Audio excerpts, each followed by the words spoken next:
that the hegemony of Western media has to end. Western media has had it too good for too long, and it has ruined the balance of power that's required, not just in politics and society. I was told you were a shy and retiring journalist. Now, since Sam started with numbers, I'd like to share some numbers. Sam's numbers were very interesting. If you look at his numbers, he says that in India, 91% of Indians follow cross-border news. So Indians are most interested about the world. The least interested in the world are the Americans and the British. Only 44 to 46% of people follow cross-border news. But US and UK together contribute 74% of the source of global news, whereas all of Asia contributes 3%. If I were to summarize that in one line, it basically says that Indians are the least insular people, most open-minded. Americans are the most insular people, right? But they have complete dominance over the global narrative in terms of news.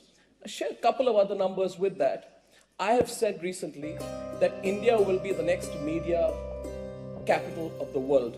And I want to share with this audience why I think so. We have 99,000 publications in India. We have 13,761 registered newspapers in India.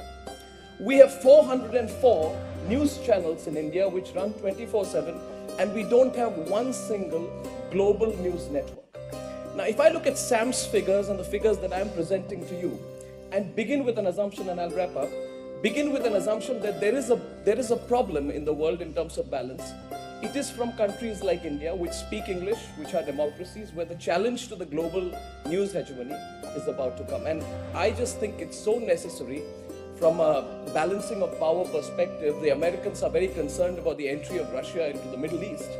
They are more concerned that they are going to lose their balance rather than establishing a new balance. Similarly, in the world of media as well, the time has come to provide a serious counter to global media sources like BBC and CNN, which have been hegemonistic for far too long.